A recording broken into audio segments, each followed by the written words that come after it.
you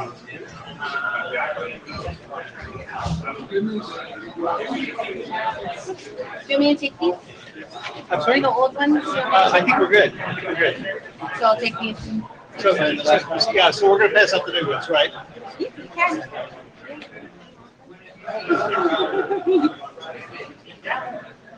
It didn't seem to make the front row at all. Oh. I can pick them both up after. We're good.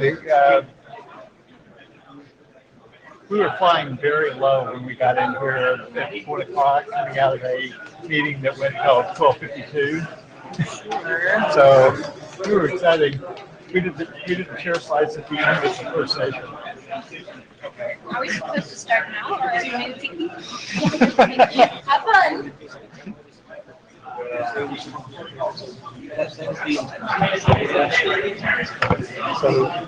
3.3. Yes.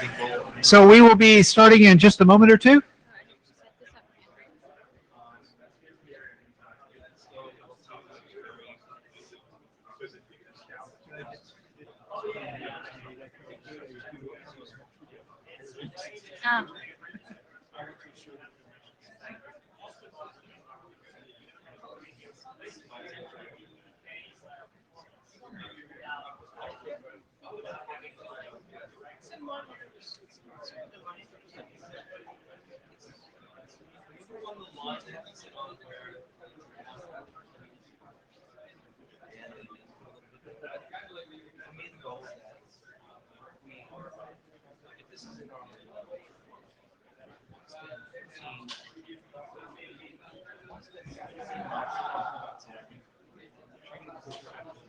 It's not working anymore.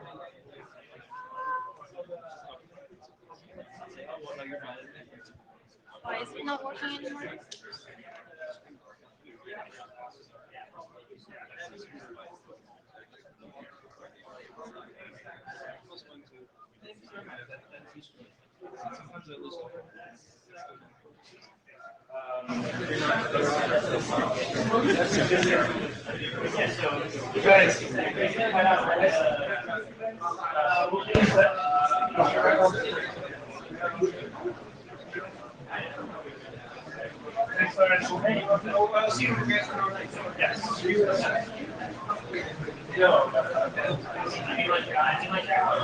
I'm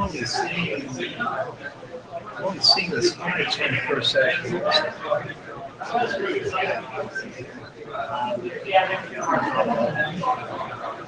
Yeah, so there are 2 blocks here. Like if you go down. No, there's another. No, there's another block here.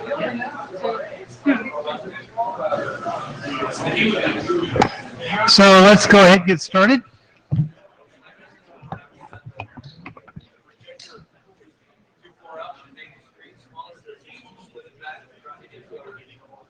Not right now. Maybe, maybe in about an hour. I'm still Spencer. And Muir. And we're getting ready to start the second TSV area session. We are passing around a new set of blue sheets. So if you were at the last meeting, please sign the blue sheets again because that's per meeting. Are we putting up the note well again? Yes. Excellent. So we will put up the note well again so that everybody can note well that things said here are IETF contributions. Yeah, there is. Yeah, we had one session already, and we start into the next sessions. We have a presentation by Tom Herbert, and then we have the rest of the time, which we probably hopefully might not use completely, on a discussion about congestion control and how to handle congestion control algorithms and congestion control work in the IETF. But we start with Tom. Where is he? There. Perfect.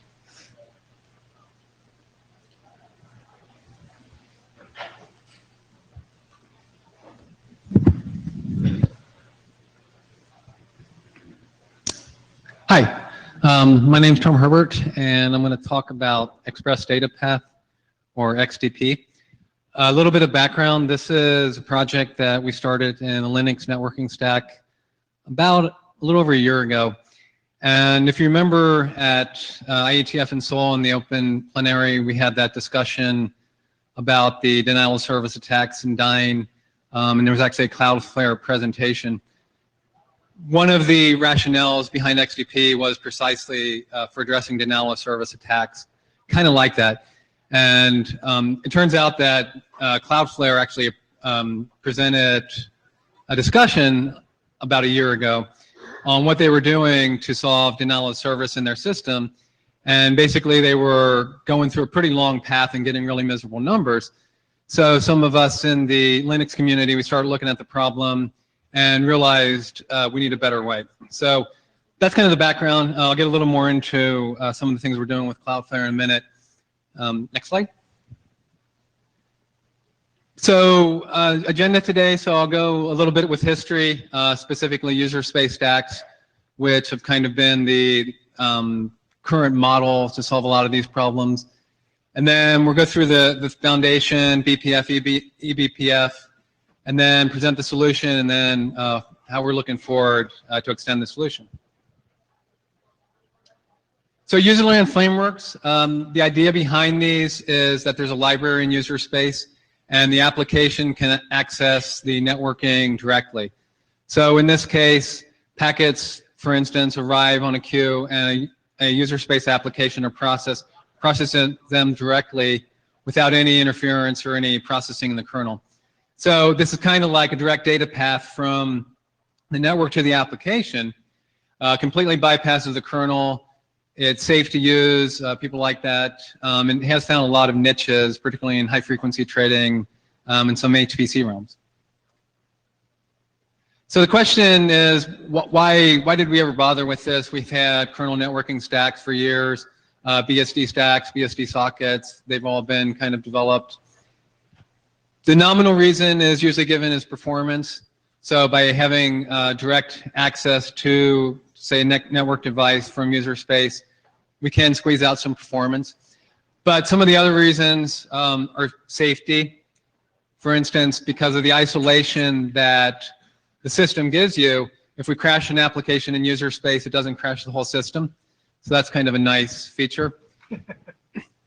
Developing in the kernel is difficult in some sense. A lot of people are a little trepid to do this.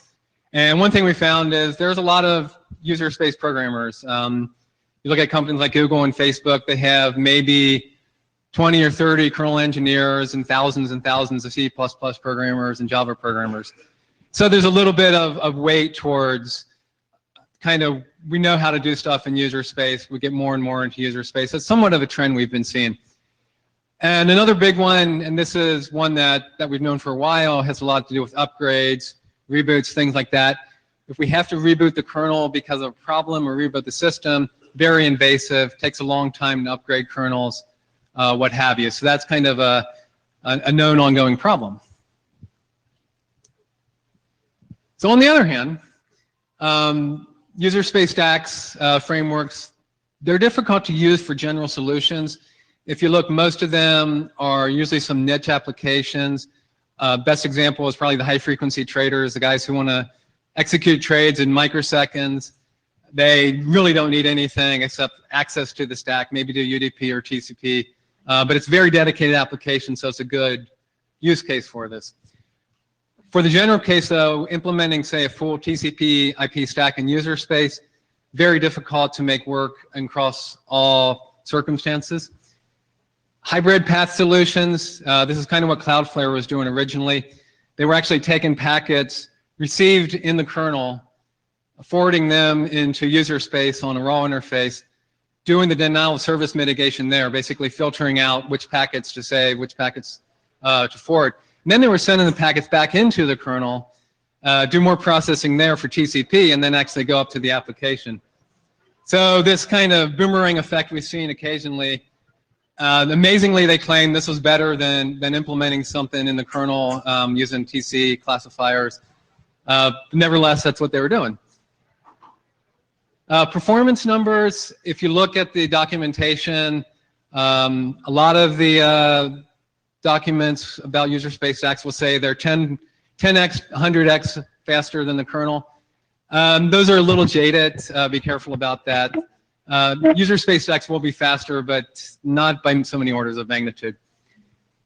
But more practically, what we saw, for instance, at Facebook and Google when we considered doing this, if we have to bring in a separate stack, even in user space, maintaining 2 stacks in the same system, that's a little bit of a pain. So that's one of the kind of big downsides to having user space stacks, and we still need a kernel stack. The other thing is user space kind of implies more proprietary solutions. This can be good in some context for an application that needs that. But if you think in terms of a larger community, if we do have a good solution for denial of service, if one application needs it, it's probably true that almost all of them need it. So it's good to have that kind of community behind us. The other thing is there are some extra constraints. For instance, huge pages in DPDK. These both help and kind of hurt. So they help and get the best performance, but they can actually hurt in some generalization of the problem. So what we really need is going to be programmability of policy in the kernel. And it's actually programmability everywhere in networking if you think about it. So the trend of SDN, for instance, is programmable networking, programmable in devices, programmable in the kernel, programmable from user space. So everything's programmable in some senses is kind of the goal. In the kernel, it's a particular issue. Like I mentioned, kernels are typically monolithic, hard to update, making it nimble for programmability, kind of an oxymoron in some sense with some of the goals of the kernel. Next slide. So this is the long text of what we need, but the short answer is we just want something that's super programmable, super flexible, and part of the community so that we can share solutions. And this was kind of the basis for how we started thinking about XDP, Express Data Path. So now we can go back in history a little bit, and the beginnings of our solution actually go back to 1992 at Lawrence Berkeley Labs. Van Jacobson and Stephen McCain kind of were the first to see that we need this programmability inside the kernel, at least for one small part. So from this, Berkeley Packet Filters was born. We've known about this for a long time. It's been heavily used in TCP dump, packet filtering, trace dumps, things like that. Now, from the beginning was kind of limited. It was never really intended, at least back then, to be kind of an open, flexible platform for programmability. So it was kind of limited in what it could do. It had a whole 2 registers, was I think a 16-bit system. So the idea was great. Have a programmability of networking in the kernel, a packet parser that is effectively open-ended. But with the limitations, and I guess we needed to develop the rest of the kernel, the rest of networking. So for about 24 years, we didn't see this hidden gem in some sense. Next slide. So fast forward to 2015, and this thing called Extended BPF was born. Alexei Stavratov, now at Facebook, actually had this idea: what if we extend BPF? Add a number of registers, make it full 64-bit system, make it compile easily from C code directly into whatever assembly, whatever bytecode we need.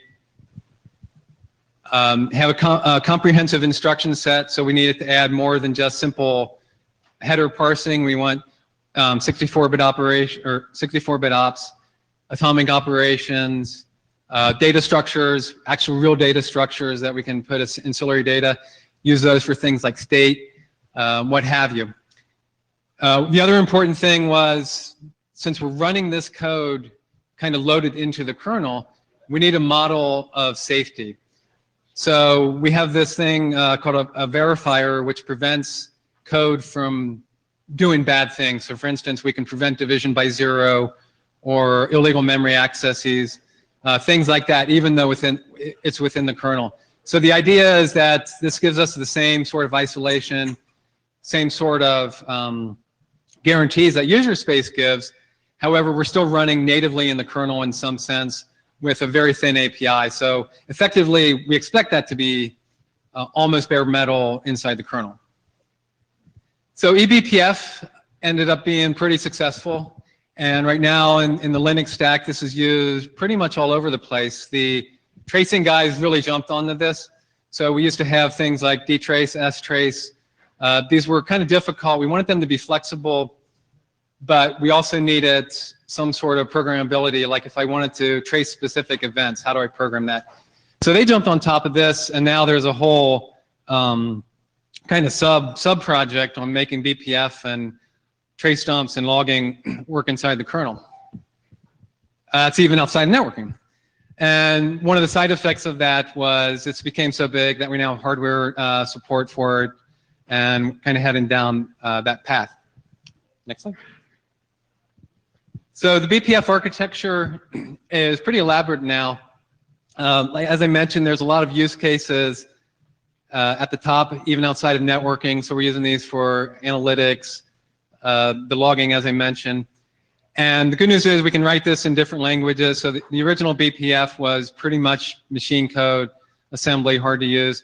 About the same time eBPF came out, LLVM added compiler support. So now we can write BPF directly in C. So that's a huge win for programmability. This goes through various kernel subsystems. We have a JIT compiler and also backend compilers into specific platforms. And then, as I mentioned, BPF is running across various forms of hardware. So all of this is great. It still doesn't really answer the question of how do we do denial of service mitigation at line rate, millions of packets per second. That's where Express Data Path came from, or at least the motivation.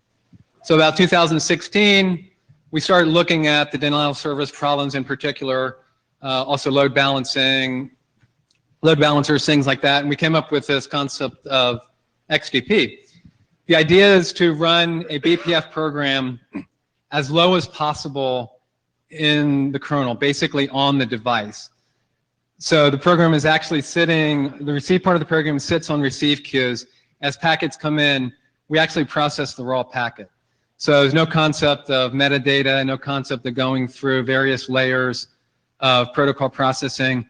We're just basically calling a function, a BPF program, saying, here's the packet, here's the beginning of it, here's the end of it, maybe a little bit of ancillary information that we got from the device, but that's it.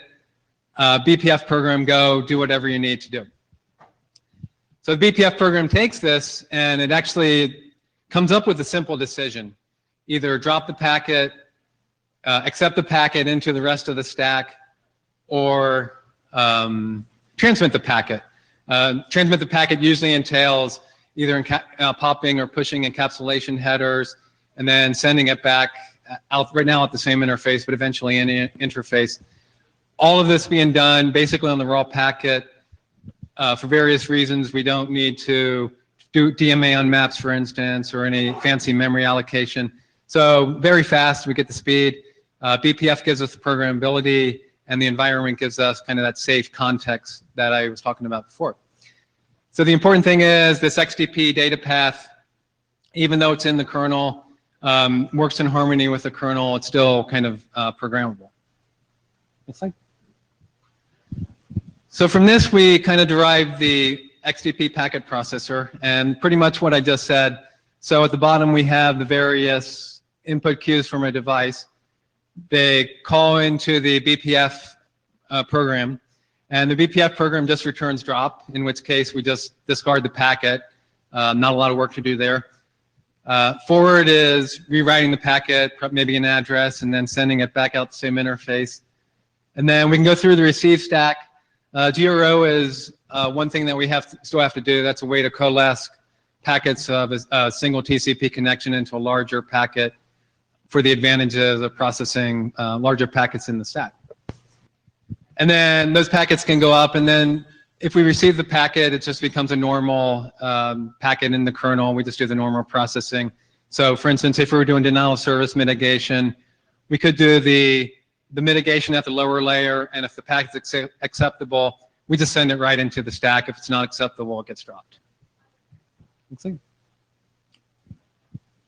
So XDP has a few important properties. So one is it is designed for high performance. So there's a number of techniques that we know about. User space stacks have been using these, and we can put these same sort of techniques inside the kernel and XDP. Spin polling, optimizing cache misses with cache prefetch, 4 or 5 other things. All of this is lockless, so we never get into atomic operations in this path. As I mentioned, it's designed for programmability. So we can add new functionality into the kernel without changing the kernel, without a reboot. Everything can now be done on the fly. It is not kernel bypass in the sense that it's integrated into the kernel and we can call into kernel functions and use kernel data structures.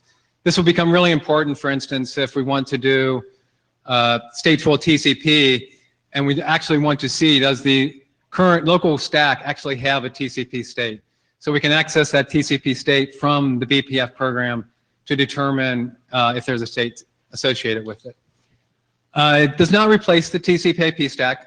This right now is a layer below it. We do have some ideas for kind of introducing some of these features at a higher layer to get some of the benefits. But for now, it's programs running at the lower layer. There are some other BPF programs that run in concert with sockets and some of the other aspects of TCP. So this is kind of one aspect, one application of BPF in the networking stack. But the point here is this is so low level. This is, in a sense, below the stack, kind of a pre-processor for the stack. And then the last one is very important. So XDP does not require any specialized hardware. We, in theory, can run XDP on pretty much any device. We've added it to, I think, 5 or 6 devices now. It's really helpful if the device has multi-queue, but that's the only property we need. So we don't need virtual functions or any of that stuff. Now, advanced features we do want to interoperate with and use those. However, fundamentally, this is something we believe we can solve problems in the field with existing hardware with software change. So it's kind of an important feature. Next slide. So currently XDP is being deployed for various use cases. Best way to describe it is layer 2, layer 3 packet processing. Denial of service mitigation, the easiest one is just have a sort of blacklist of bad IPs and we can filter on those. Very simple sort of lookups. More sophisticated denial of service protection gets us into some stateful TCP, for instance. Pattern matching, can we identify signatures? Bad packets. At some point, we may even need more advanced lookup mechanisms, regular expressions, what have you. Some of the other applications, Facebook right now is deploying this for load balancing. This is replacing IPVS as a solution. We're finding has a lot more performance, and that's working out really well. We're also seeing use cases in switching, routing, tunnel termination.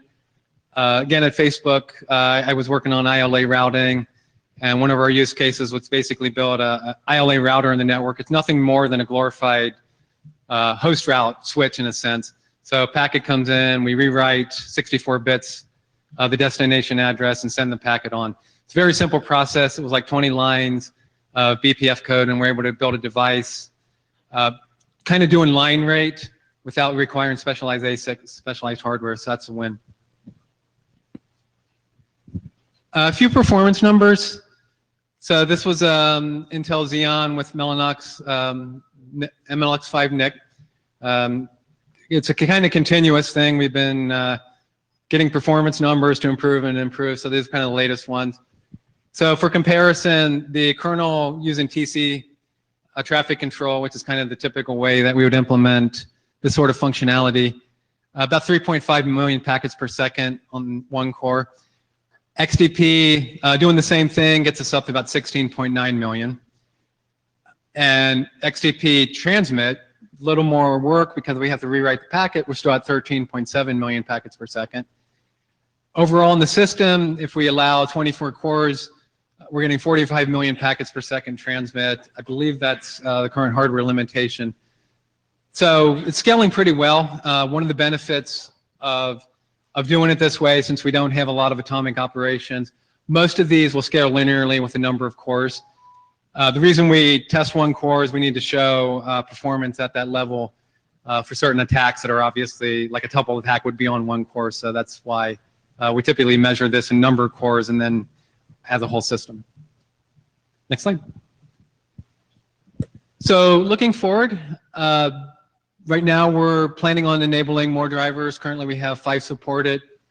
We'll be adding more. The virtualization was actually just recently supported. There is hardware support for XDP. Metronome is the first case of that. So basically the idea is offload the BPF program. So BPF is nothing more than some sort of bytecode when you compile it.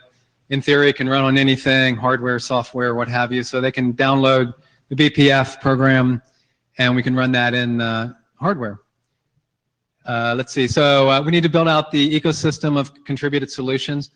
So the good news, going back to Cloudflare, next week we're having another conference on Linux networking. They are presenting a solution for denial of service mitigation for XDP. Looking forward to that one.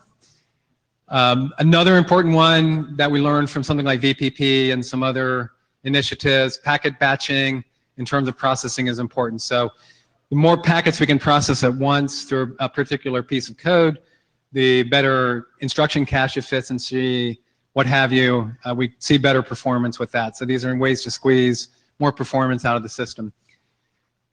We do have a little bit of a performance gap that we're still working on with DPDK. As I said, it's not orders of magnitude. It's within a few percentage points, and we have some ideas on that. One of the big differences between user space and kernel is user space can enable certain instruction sets on the x86, for instance, so floating point instructions and string instructions can be used. We haven't really turned those on in the kernel for obvious reasons that they're kind of difficult. If necessary, we might get into that. Also, we kind of anticipating some TLB, translation look-aside buffers, issues with huge pages in certain applications. So that's another thing we're looking at. And as I mentioned, busy polling and some other techniques are certainly techniques we can also integrate into XDP to get that last bit of performance. Any questions?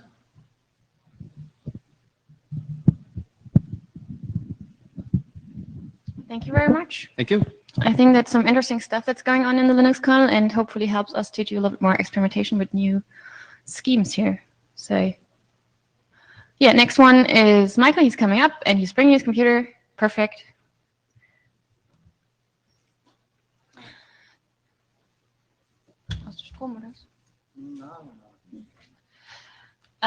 So we now have the rest of our time we can use freely for discussion on congestion control in the IETF, because we see a lot of congestion control work coming up and we want to get feedback from the community.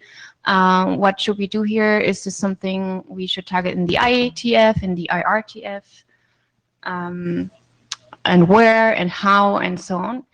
And so we have 2 people giving a little bit of background. One is Michael, who's also talking here as the chair of ICCRG. And then afterwards we have Praveen giving some more background, and then we have time for discussion.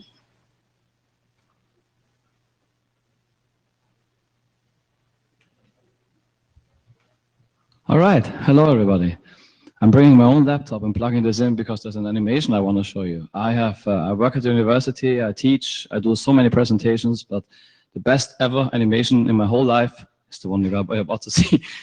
It's truly fantastic. You're gonna, it's amazing. You know, if time permits, if time permits, I might actually show it twice.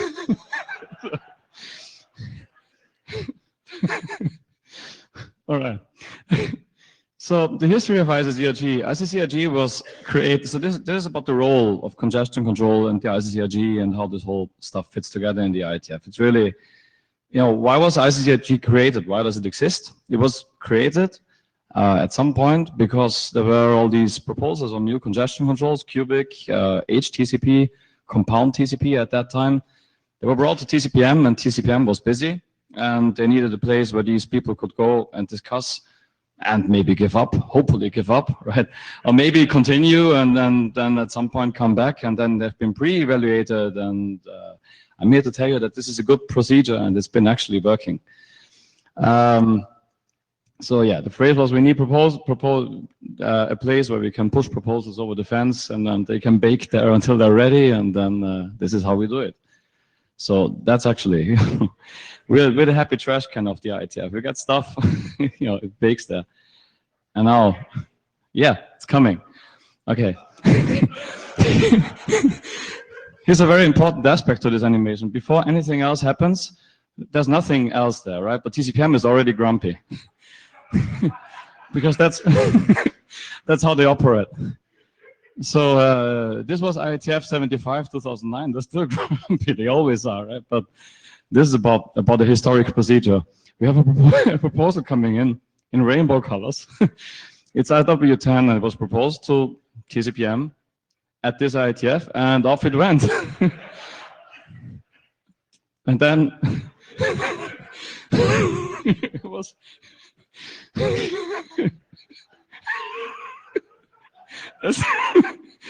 That's what happens, I mean, you spend time in SSRG, and it came back anyway, and then they were happy.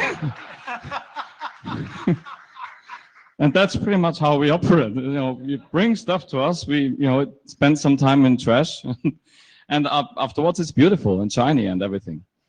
And so in this case, it took only 3. I mean, that's maybe a positive aspect here. It only took 3 IETFs, right, to come back, and then took some more time in TCPM, and then it was an experimental RFC. ICCRG also can publish documents. That's something that people don't seem to be aware of. That's the IETF track. Other groups are publishing a lot. They can be informational, experimental. We have only 2, congestion control in the RFC series and open research issues in congestion control. It's kind of survey stuff. Why don't we have any specs of any experimental things? Only because people don't seem to care about it or don't want that.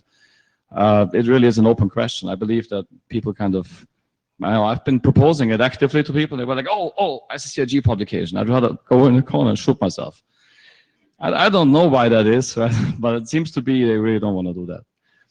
So one of the questions, that was asked, that I'm trying to address here, is it necessary that congestion control work is spread around the IETF the way it is? I personally think this is an inevitable thing, because congestion control as a function is intrinsically tied to the goals that the protocol is trying to solve.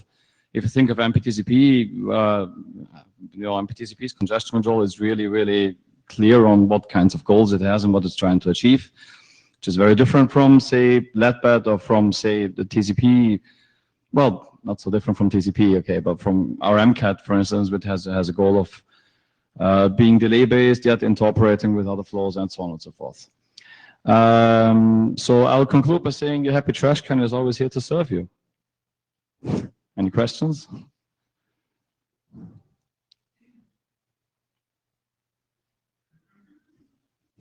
Jana Iyengar, who's also holding the trash can, but and shaking. This is just to continue this thread.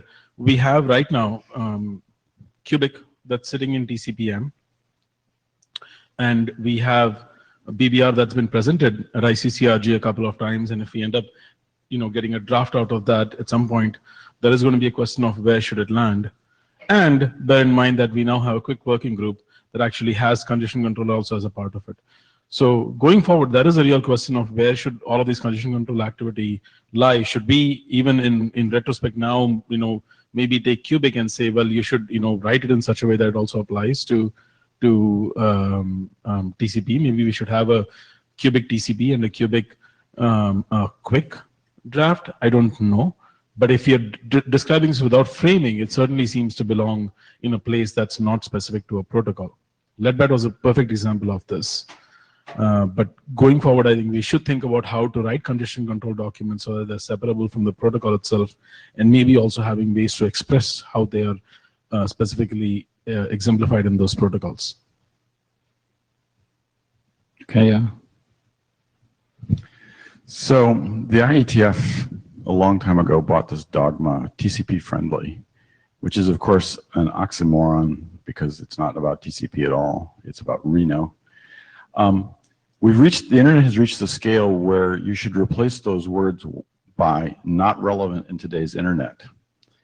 And the problem is that really belongs in this working group, this research group, is if you disband the words TCP friendly, what do you replace them with? How do you say freedom from congestion collapse? How do you say reasonable behavior under resource exhaustion? There's a whole bunch of things that TCP friendly embodies. The TCP friendly has no longer functions to provide. And we really need to replace the TCP friendly dogma by some other safety consideration. I guess the probably most accepted definition that we have is in one of these RFCs that I think that the one about usefulness of best effort traffic from Sally that says it's about avoiding starvation of other flows. So I think that is at least, as a lower end. So freedom from congestion collapse and avoiding certain pathological behaviors, which include starvation, although that might not be the only one. It's a bit extreme, seem to be a better bar to be striving for. But the problem is if you, for instance, look at the research community, academic research review panels still dismiss protocols that don't address the friendliness issue. And making authors spend 20% of their page space explaining why TCP friendly, why the protocol is adequately TCP friendly, is actually doing us all a disservice, because it means there's some very good ideas out there that probably are fieldable in today's internet, which are in fact being banned from being published because they're not TCP friendly. So I wonder, if this discussion is already going into congestion control issues, I mean, maybe it's better to wait for Praveen and put that at the end of that, because this is about, I mean, that was just a procedural introduction, but he has a few slides raising some general questions about congestion control. Maybe it would be even better, for him to moderate the discussion and get this started in that way. Praveen only has like 3 more slides, which fit very well in the discussion that we just started. So let's look at them and then have the discussion. You can stay there. It will not take very long. Yeah, so we want that discussion, but I think it should be him. Sure. Thank you. You can also just stay in front if there are more questions.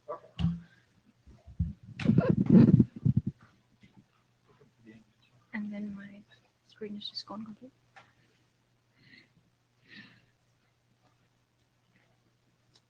Hi, I'm Praveen. Michael touched on the operational aspects of congestion control in the IETF. I wanted to also bring up some of the issues that we have been facing as an implementer of TCP congestion control and various other forms of congestion control. So yeah, I don't have any fancy animations, but you can go to the next slide. So this is kind of a recap of where we are in terms of congestion control support and various operating systems. If any of this is out of date, please let me know and I'll fix up the slides later. Android and Chrome OS are doing Cubic by default. I believe iOS and macOS are also doing Cubic by default. Windows has been doing compound TCP for a while. And on the other front, there is a lot of progress in data center congestion control, where you're dealing with low RTTs as well as different forms of workloads like MapReduce, data center TCP, DCQCN is for RDMA, same idea applied to RDMA, and some other variants of DC TCP which use accurate TCN feedback. Then there is obviously BBR, which has now, I believe, based on today morning's talk, been expanded also to run over WAN, and then Timely, which is delay-based congestion control. And there have been like academia proposals in ICCRG as well, PCC, Sprout, REMI. The other kind of interesting thing to notice is that the network operators are trying to solve the problem in the network using active queue management. But the end devices have no visibility about this. So they cannot, for example, assume that a given network has AQM or not. There is no way to detect that. So the operating system implementation has to kind of account for the case where there is no AQM. Quick is coming up. There might be cases now where popular mobile applications write their own transport. So things are getting to a stage where there's not just 1 or 2 congestion control algorithms. There could be 10 congestion control algorithms sharing a bottleneck link. And it becomes very difficult to kind of reason about performance or how the network would behave. The other interesting case is IaaS in the public cloud, where again you have VMs that are running different operating systems, so kind of doing different forms of congestion control on the same bottleneck links. So buffer bloat is real. This is like smooth RTT information from like TCP connections on desktop and Xbox console. So if you notice, obviously, I don't want to imply that correlations means causation here, but it does look like in peak load times, the RTT is inflating a lot. And this impacts everything from like page load times to responsiveness in games. So this is a real problem. We are seeing this data right now. So, so these are kind of some of the kind of questions that I wanted this room to kind of chime in on and debate. So yes, a multitude of congestion control algorithms. So how do implementers deal with this situation? Do we test the entire kind of matrix here of every congestion control working with another congestion control as well as AQM? This matrix is kind of blowing up. So as an implementer, my question is, what would be the best way to kind of address that problem? The other question I have is, how do we prevent this from becoming an arms race? For example, when we run tests with Cubic and Compound sharing the same bottleneck link, Cubic just kills Compound, and then it would create a perception problem because people are running speed tests that, for example, Windows is, slower than Android, for example, right? So the question is, how do we kind of prevent this from everybody trying to go as fast as they can and kind of causing buffer bloat to become worse over time? I think Matt was talking about TCP friendly. So yeah, I have this question now. What does TCP friendly actually mean? BBR is also complicating things a lot more because it's heuristic based. So now, in presence of BBR, how do we define things like RTT friendliness, latecomer fairness? And yeah, the final question is, what do we do about this? Is just publishing a set of informational RFCs good enough? Because as an implementer, I feel it's not good enough because it seems like there is not enough clear guidance on how do we kind of deal with this situation today in today's networks. So yeah, I would request people to like. Could you expand a little bit more on your last point?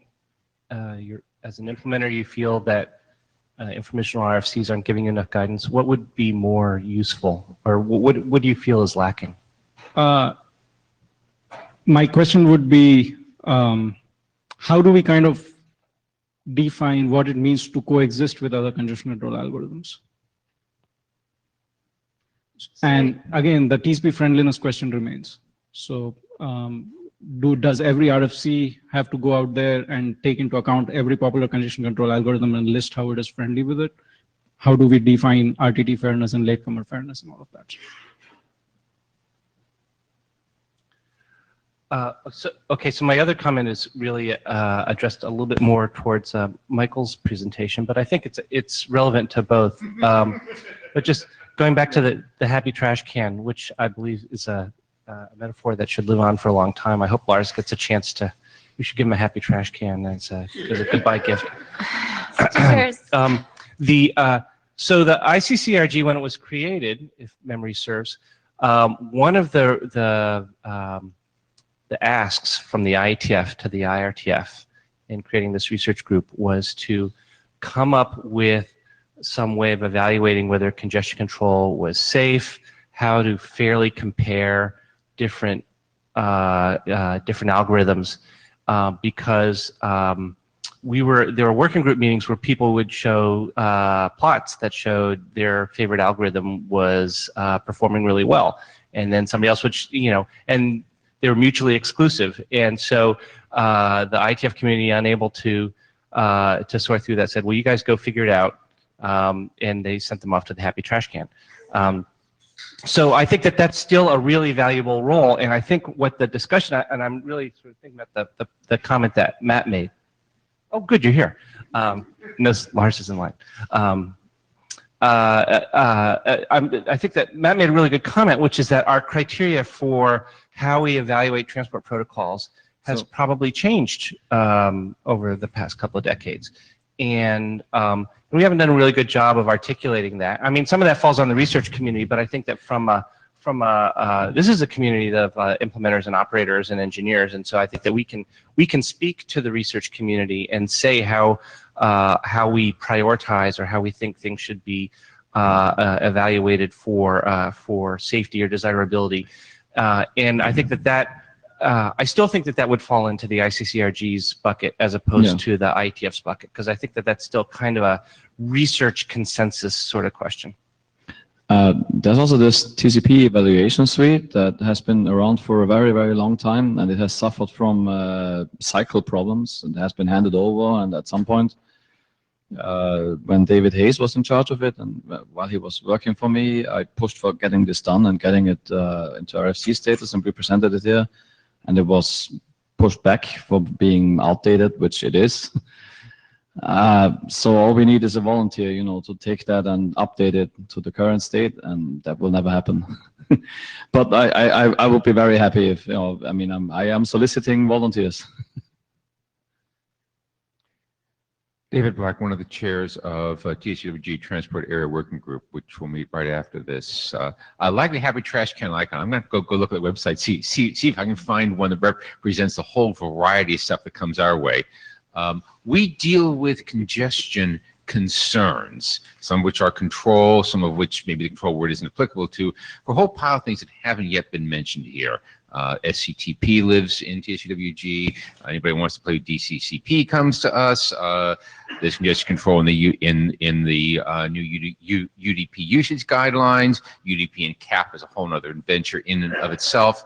So, Mike, I tend to agree with your comment earlier that we're going to spread congestion control all over the place. And at least speaking from my parochial perspective, wearing a TSUWG working group chair hat, having ICCRG be a central clearinghouse for congestion control issues that we don't understand because we haven't got the expertise in the small set of people who wants to work on, might want to work on something is incredibly useful. I would encourage you to continue. Can I add something? Thanks for that. I don't think the question is, do we still need ICCRG? I think there is no question about it. They do good work. That's where the researchers come and we get the input from research that we really need. My question is rather, can we give, as the IETF, any recommendation on what to do? Because our current recommendation is use Reno, which is a little bit outdated. Our soon future recommendation will be use Cubic, because there's a draft out there which soon will be in RFC. And the reason why we think it can be an IETF RFC is because it's deployed largely enough that we know it's safe. But it's still not like where we are at the state of the art. So how can we make our recommendation we give in the IETF a little bit more up to date? That's my question. Lars Eggert, so Michael said a bunch of the, I was going to say, so this slide could have been from 10 years ago. Because it's the exact same questions we asked ourselves when we had Hamilton, TCP, and Cubic and Compound, right? And back then we had Sally still around and active, and she basically said, we're going to do this evaluation suite, and there's a paper on it, and then somebody turned into NS2 code. And that suite is very boring, right? It's basically just a bunch of scenarios, and the idea was that for the IETF, but also for the academic research community, if your paper didn't run through at least these scenarios and showed us the plots, right? And they were really, really prescriptive that, this is the parameter, this is the metric, here's the range, plot this for your thing and compare it against the others. You would be automatically rejected, or you wouldn't get FaceTime at the IETF. So the idea was really to provide this sort of, how would you call this today? I don't know, test cases or something. It's very boring work, right? So thanks for kicking David to do this, but that would be one way forward. And today, right, there's better tooling.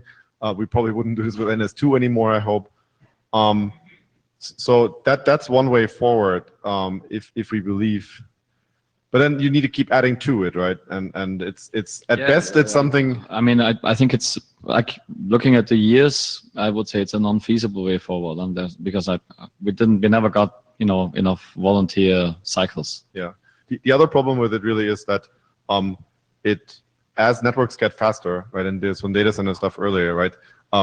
Forget it, right? The hardware effects are so overriding that you can take your NS2 simulation and throw it away. And for the data center case, we really don't have any way to do large scale anything other than running it in a data center. And it's getting even harder to compare.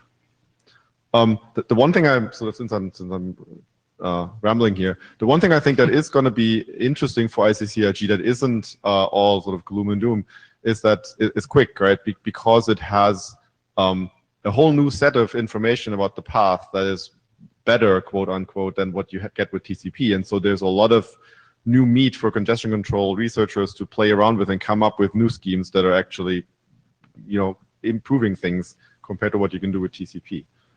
So I think that's my hope for where a lot of research will happen in the future. So that's something that won't happen in the quick working group. I hope. No, it won't happen in the quick working group. Please.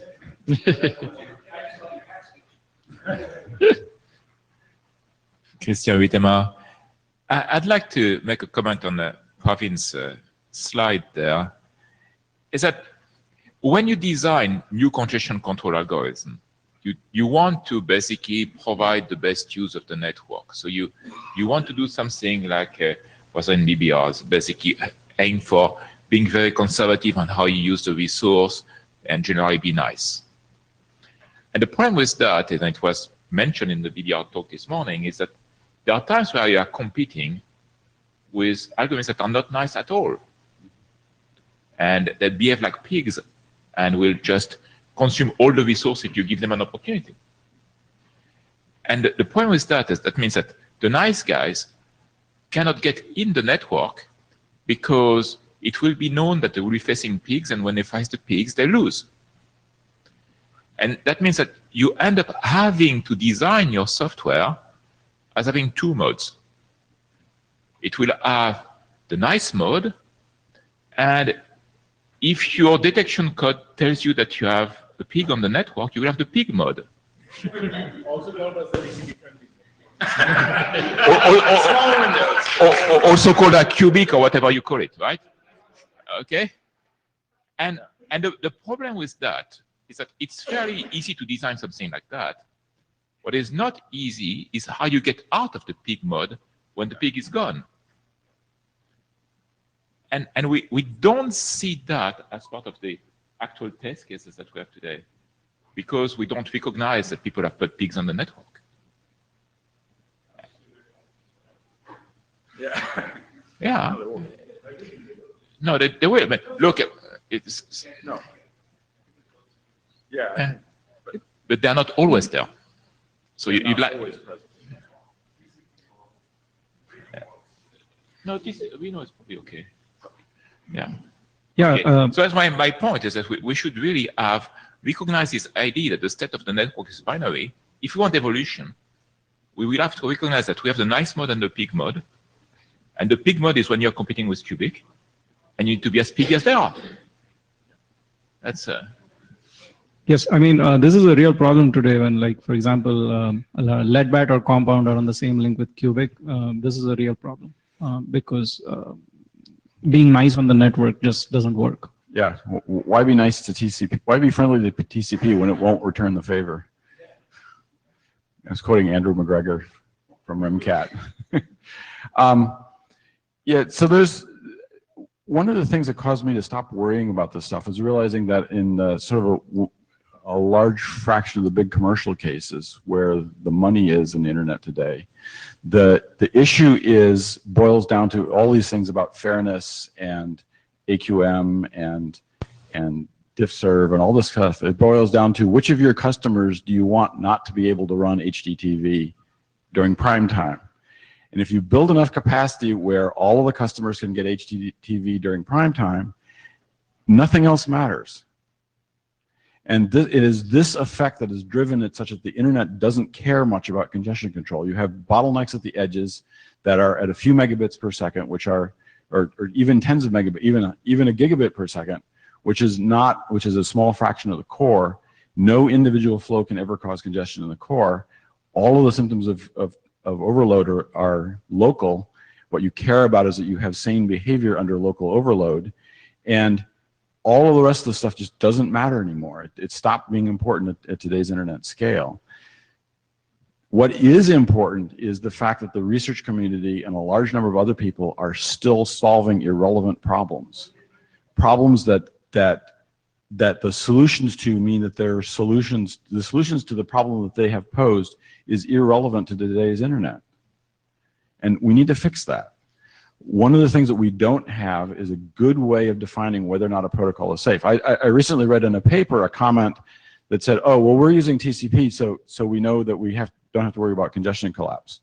No, it's trivial to write applications that will cause congestion collapse. Unfortunately, you can cause congestion collapse with DNS. So it is a complicated problem. It is a very complicated problem of defining what is a safe protocol. And it is really the problem that we care about.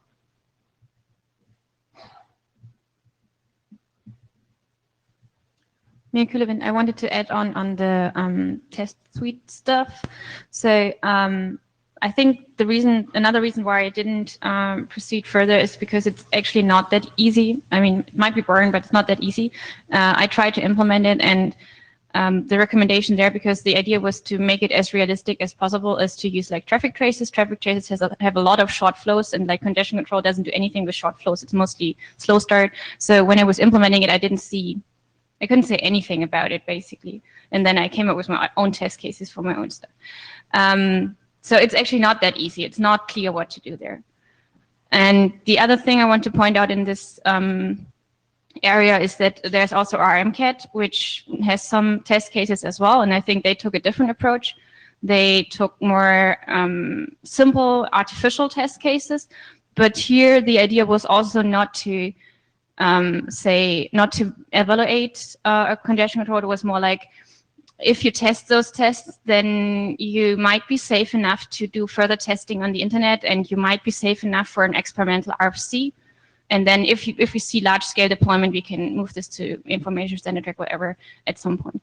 So that was the approach there, to allow more experimentation and to make clear that this is an experiment, that you shouldn't like load all your traffic with the stuff. You should really try it out and see what's happening. So are you saying we should have another test suite, but a simpler one that's more like the RMCAT one for TCP variants? Is that what you say? No, I think what I'm saying is we should probably use the status experimental to do experiments. Sorry, we should use what? The RFC status experimental to do experiments. Yeah. Yeah, and make sure that everything that's documented as experimental is an experiment and not a recommendation from the IETF to use it for all your traffic. Oh, what? Have the RFC categories actually mean what they say? David Black, speaking more, I think, as an individual than a working group chair. I might be following up on Matt's comment, but I'll let Matt be the judge of that.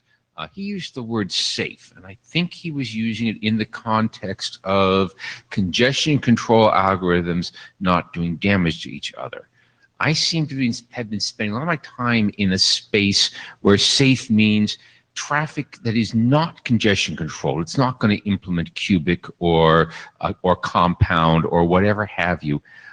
What are the minimum guardrails that have to be put in that traffic so it doesn't damage the stuff that is congestion controlled? You'll see this turning up in a number of things that have come out of TSVWG recently, the UDP guidelines and circuit breakers drafts, which are now RFCs in particular. And I think that broader question deserves some attention, because much as we will work on interesting congestion control algorithms in the transport area, and it's all very good and important, some chunk of this IETF is looking for some simple rules to not screw things up. Jana Iyengar. I was going to say something else, but I'm going to piggyback on what David just said, which is I think this is exactly one reason why Reno is probably going to stick around for quite a while. It's incredibly easy to implement. It's hard to get wrong, and it works. That's a pretty good reason. I mean, I think that having something that's as simple as Reno to recommend, knowing fully well that anybody who's building a transport protocol is going to experiment with congestion control because there are no interop problems as such, is I think a healthy place. That's where we have been for quite a while. This is the reason that we have BBR. This is the reason we have compound or CTCP. And I think that's not a bad place to be. Have one basic requirement and then have a bunch of things. Of course, I understand this is a hard problem. How do you specify how they coexist? I don't have any, I mean, as Lars was pointing out, I remember seeing this quite a while ago too, and it's definitely a hard problem. The test suite thing, I don't think scales. We can come up with a test suite, and I'll tell you now, you start working on it now, you're going to get done with it in about 3 years from now.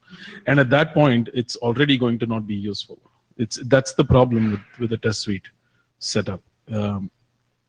So I don't know how you solve this problem. I don't think the test suite is it.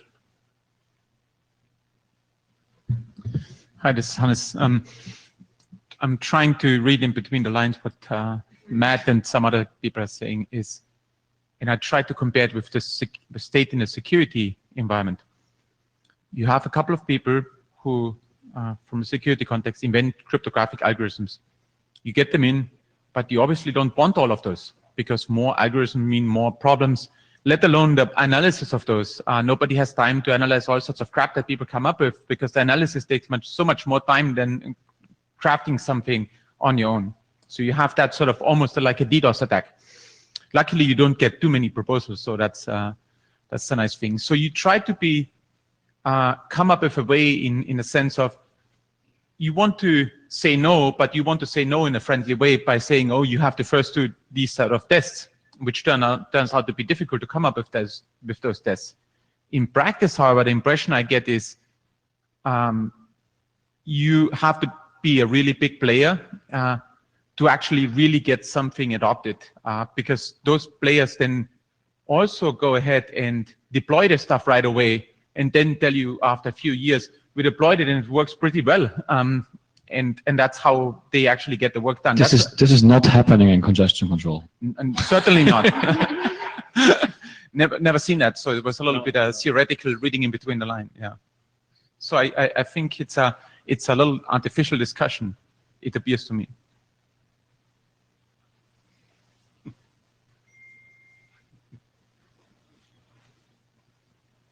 So one of the reasons why I speak of a test to check on this is it's actually trivial to write an application that causes congestion collapse.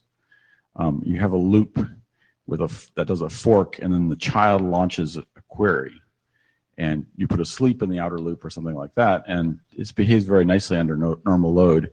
But if you ever get into the state where that query takes longer than the sleep, you get cascading, you get compounding load, you get regenerative load. And it's the regenerative, anything that causes regenerative load there is some part of the state space where it has congestive collapse. And so this is actually very easy to do. DNS does it because it's basically stateless and it's got a 2-second timer. And if you're in a situation where, for instance, a root server becomes more than 2 seconds away, everybody's got 2 queries in the pipe and the presented load doubles. So the consequence of running out of capacity is it latches up and at 50% loss rate, and it does not recover until the load goes down to below half of the bottleneck rate. This is a mess. It's not really fixable in DNS because DNS doesn't have enough stability, but it's really, really easy to write perfectly ordinary sounding applications that take a very conservative TCP implementations and still cause congestive collapse. And these really need to be viewed as transport issues because it's transport dynamics. So, do you have a proposal what we should do about it? Well, the research question is how could you imagine creating a test environment or test suite to look for regenerative load. There's two different things. One is if the presented load rises as the performance goes down, and the other is if the overhead rises as the performance goes, as the load goes up. And I think of these as being measurement-based things because they often very small details in the state machines cause these problems.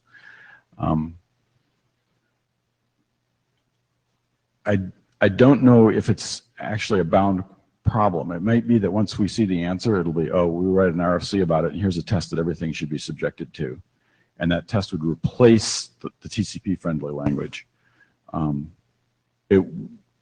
It may be that there's always going to be new ways in which you can find creative ways of blowing up things, but we don't know. Colin, yep. Hi. Go ahead.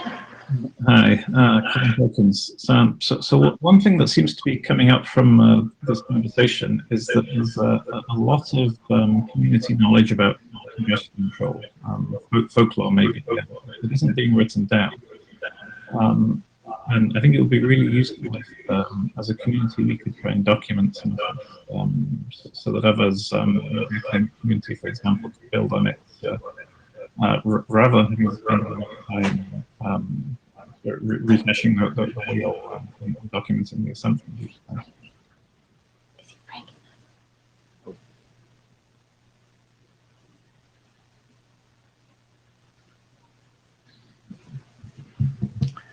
So there have been a number of efforts through the years to write documents about sort of general advice, and they always fail to converge. So, I mean, like we have the UDP guidance document, which gives some guidance about like the minimum you have to do about congestion control. Yeah.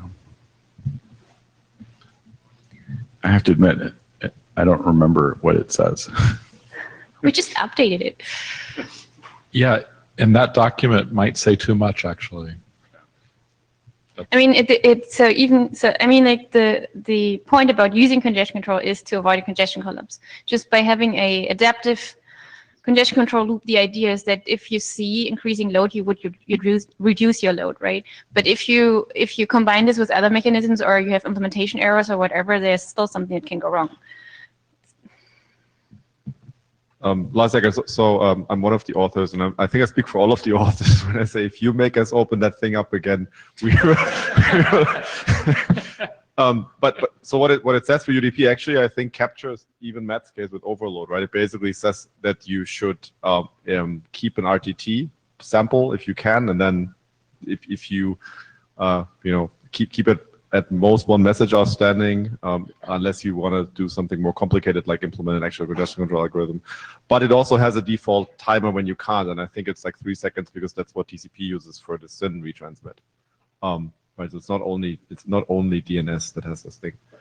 But they are these sort of, and the UDP guidelines, I think it says in the beginning that many of those thoughts apply to any packet-based thing, right? Not really UDP specifically, but we didn't want to boil an even larger ocean than we're already boiling with this document. David Black is CSUWG chair. Cut in front of Jana to echo Lars's comment. Update, open, etc. The UDP guidelines RFC at your own risk. There's lots of sharp, pointy spears that will head your direction.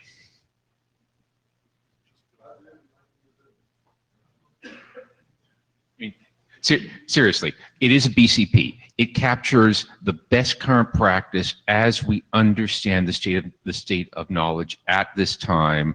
Lars and Gori and Greg did a really good job on it, and the product is very good. And I think our wiki page points at it. So our job is done. CRG.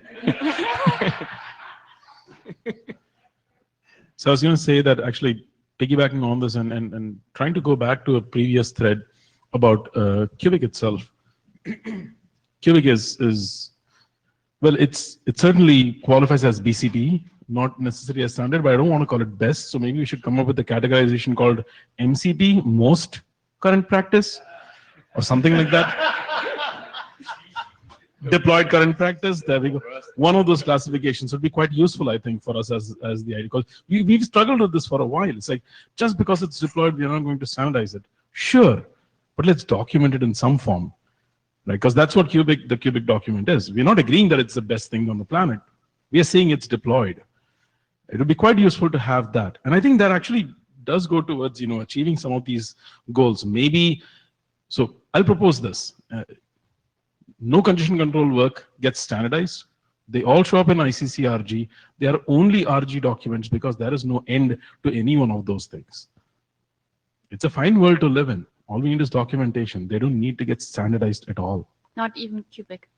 Sorry? Not even Cubic. Not even Cubic. Why standardize Cubic? It's already, like Google's deployed BBR and others are likely to do other things. Why are we standardizing a congestion controller?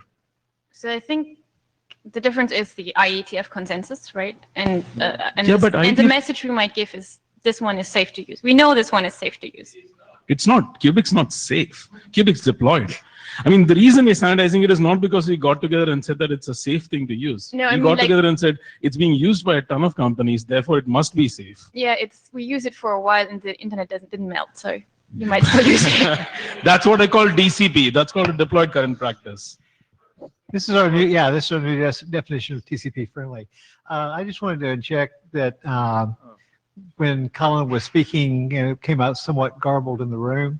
What he was saying was that there's a lot of important folklore knowledge in this conversation that aren't written down, that isn't written down. The community should try to document that in a form that can be published so it can be referenced. Before I yield the mic to Matt, we also have the DC TCP draft that's hanging around in TCPM. So there is a real question of, we sort of, all the same transport folks end up, going to all of these meetings, which happens to be the happy accident. It just doesn't mean that the work is well distributed among these things, or I don't know if that is, as Praveen says, is that there's a good process that anybody could follow to figure out exactly where to go for any of this stuff. I really think that we should leave congestion control where it is, which is evolving all the time. We should embrace that.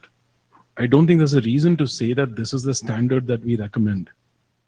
We will never get anybody to use the standard that we recommend. It's always going to be in the past. Yeah, I concur very strongly with that. One of the clues about all of the congestion controls about how well they're doing is you look at the control frequency. I, for many years, gave a slide similar to the one that Yu-Chung showed earlier, which, the correct packet loss rate to run at some ridiculously high rate.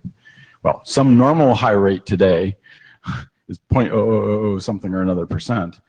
But the real issue is for Reno and under those environments, the correct loss rate is one loss episode every many tens of minutes.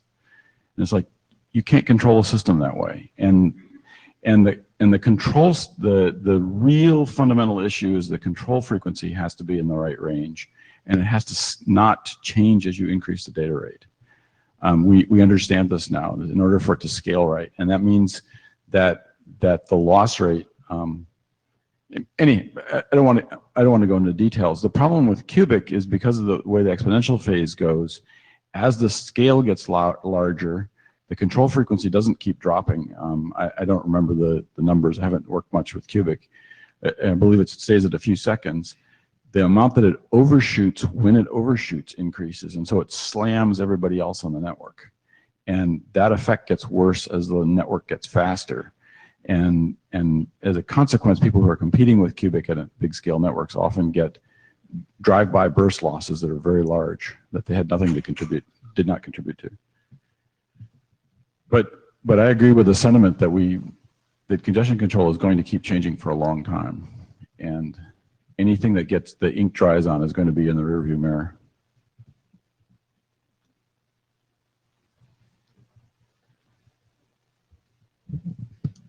I'm Tim Shepard. I'm not sure I really want to disagree with what Matt or Jana just said, but one thing is the audience of the RFCs, people who are like diving into the RFCs because they want to figure out how the internet works because maybe they got handed a piece of the project they're working somewhere and they're on some project and they're building something. They're engineers. They're working with engineers, and they're the ones who are like, oh, and we're going to need a TCP implementation, and for whatever reasons they can't just use the Linux kernel or something, and just like, oh boy, we're in a weird situation. We need to write one from scratch, and they write a TCP implementation from scratch.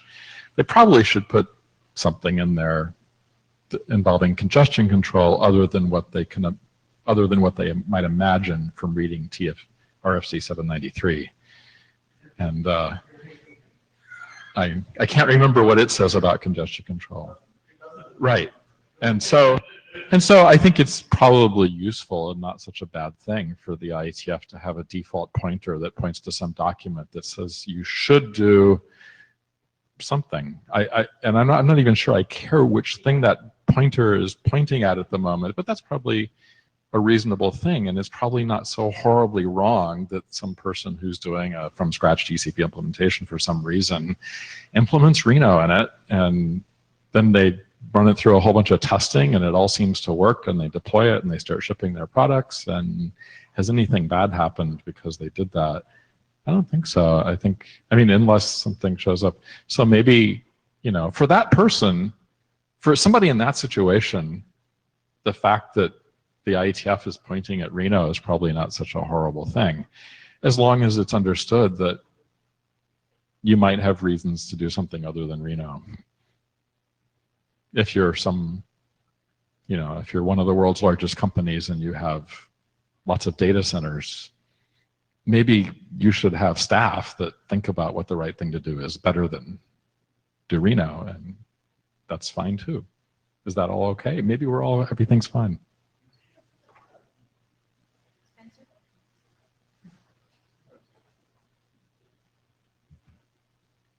Cuban, you're up.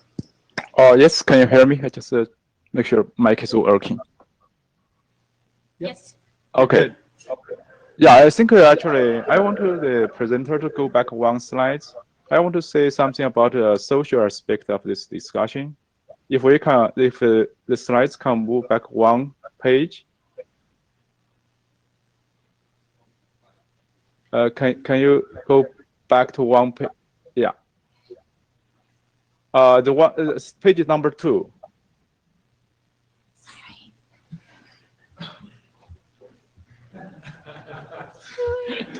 I can't even see what I'm doing here. I think you can simply click on the page number 2, the slides. That's 3. Number 2. Yeah, this is one. It's four. Yeah, that's it. How many area directors does it take?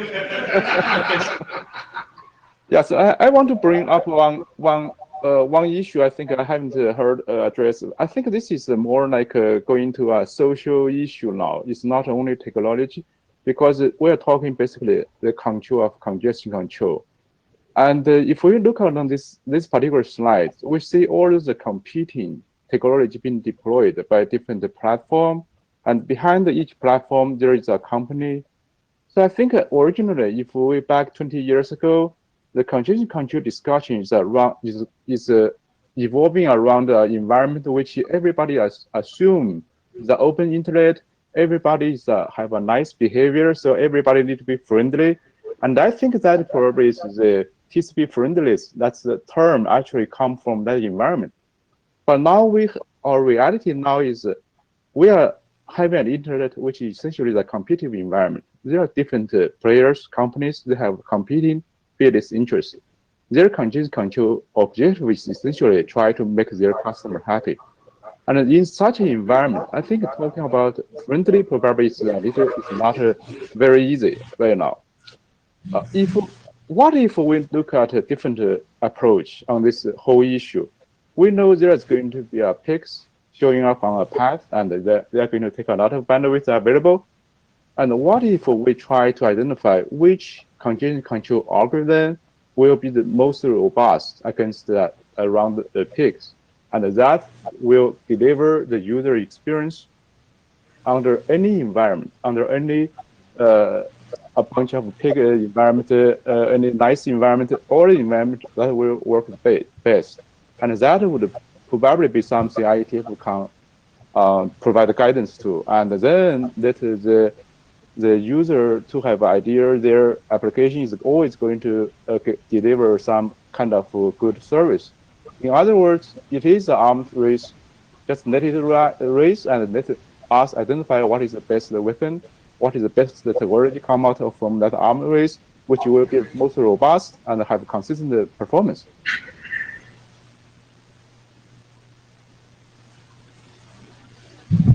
Thank you. I can just add to this point that, like, we have I don't know how many years of congestion control research. There are like tons of algorithms out there, and we see like very limited deployment of new algorithms. And I think it's because people just don't know which one to use. And we recently see a little bit more deployment because one case is WebRTC, because the traditional congestion control really doesn't apply here. And the other one is you have a big company and you have like a lot of resources and you can just do some experiments. But other than that, people just really don't know which one to use. So if they implement anything on their own, if they want to use TCP, the only thing they can go to at the moment is New Reno, and then at some point they look at their transmissions and their quality of experience metrics, whatever that is, and they see that it sucks because TCP Reno is not really optimized for today's network. And then they say, oh, that's TCP, it doesn't work, I have to write a new protocol. And at the end, it's just they use the wrong congestion control. And as long as we don't give any further guidance than use TCP Reno, this will be going on. So yeah, I don't know what the guidance is, but I would be super happy if we can give any better guidance than that.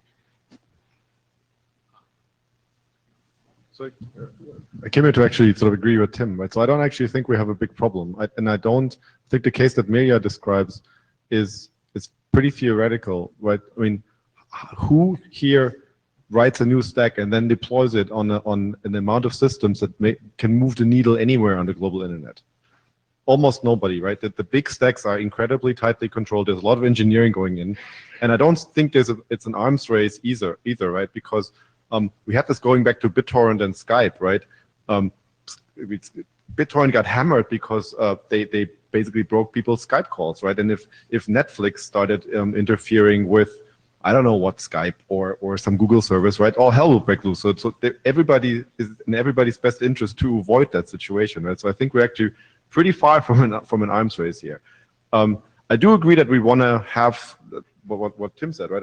We want to have something that people can start reading and start learning. And New Reno is yeah, it's not ideal, but it's also not terrible, and it's sort of easily understandable. The other analogy I was going to make, right? So transport is very similar to security in terms of IETF, right? Both of those areas about telling other people no. No, you can't send that packet, right? Or no, you can't send that in the clear. And in security, right? Crypto schemes change, security protocols change. There's, like if you look in TLS, right? There's a bunch of cipher suites that we're deprecating. There's new ones that we're putting in based on what we're understanding the attackers can do and what the capabilities are, and that's fine, right? It's a continuously changing thing, and it's similar in transport, right? I think our pace of change is slower, but it's the same thing, right? We had New Reno, and maybe now we have Cubic, which is better in some cases and worse in others.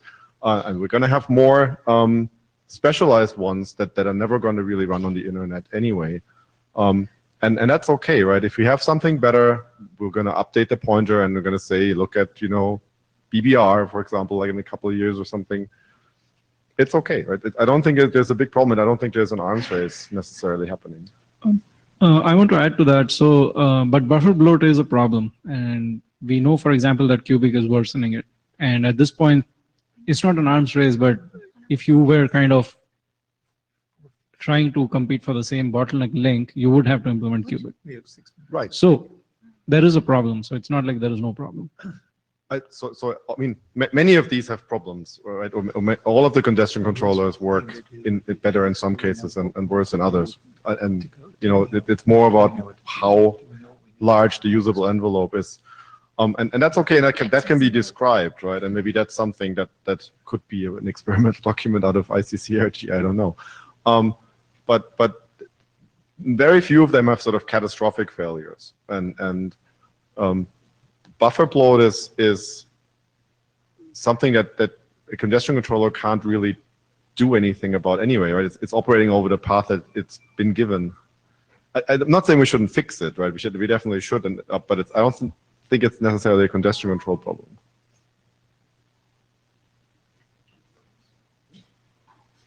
We have 5 minutes left, just so you know. This morning, in the ICCRG meeting, I tried to start a discussion about the round trip time and rates dependency on the marking signal. And I think this is a very relevant discussion around this, because today it's not so scalable. Like Reno, the higher the rate, the lower the marking signal.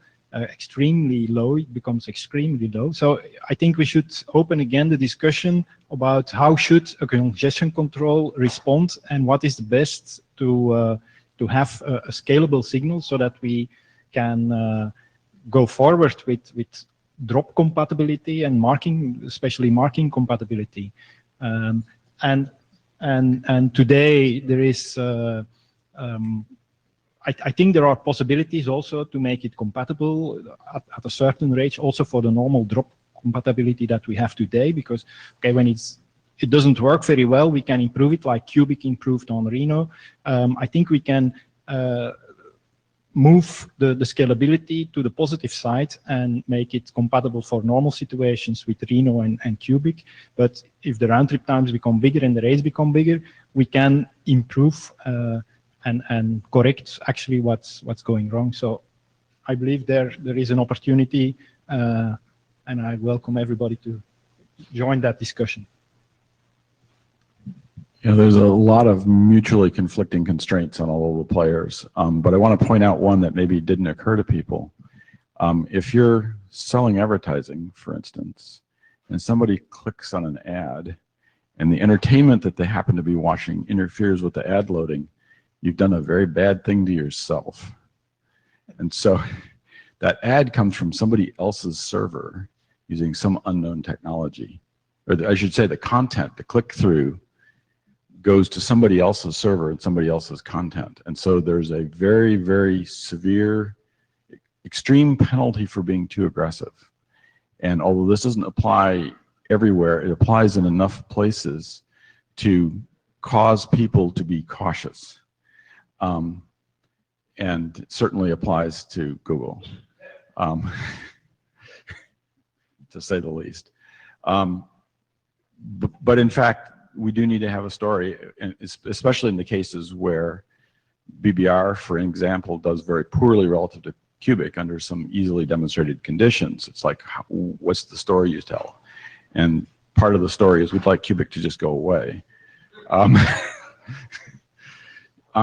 But we can't cause it to happen. In the transit case, we don't have fairness. Well, guess what? We don't have fairness today. It never existed. It never will exist. It's just, it has different symptoms in different cases. We want to avoid starvation. We want to avoid other pathologies. But like I said earlier, I don't think it matters less and less than it ever did before. Yeah, Colin probably has the last word because we're in the last minute. Do you want to press the button, Spencer? Hi, is this working better this time? Yes. Yes, good. I just wanted to follow up with Lars. I think the issue is less an arms race between TCP congestion control and more accidental interactions between TCP and multimedia congestion control, for example. And I think that's one area where we don't have any good understanding of what's happening. Thank you. Yep. Very quick.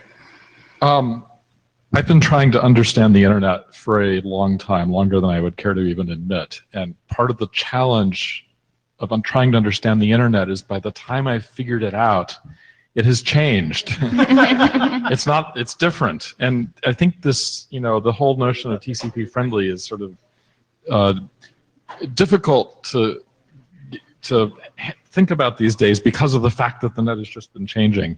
And I'm actually used to the fact that the net keeps changing by the time I think I've understood it.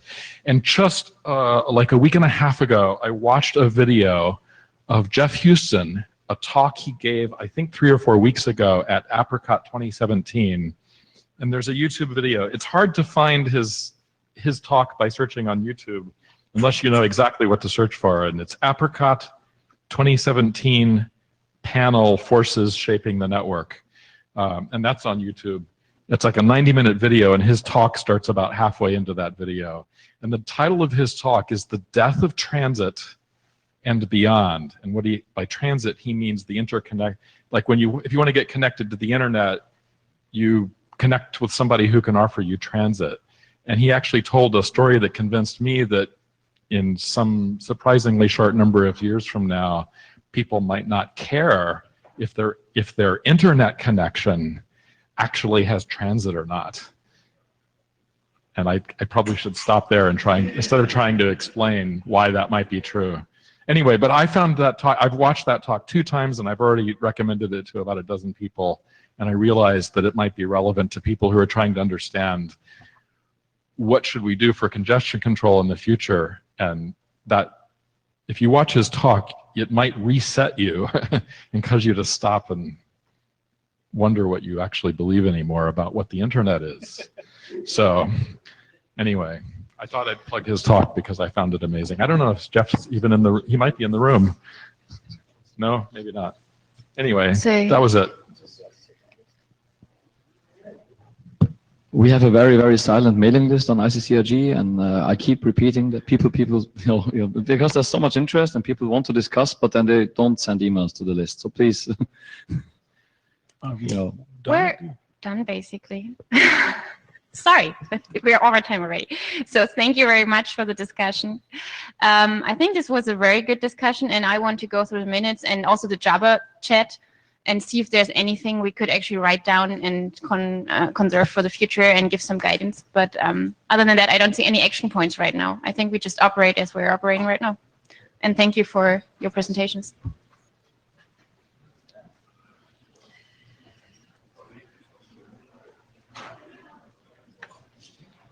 Perkins said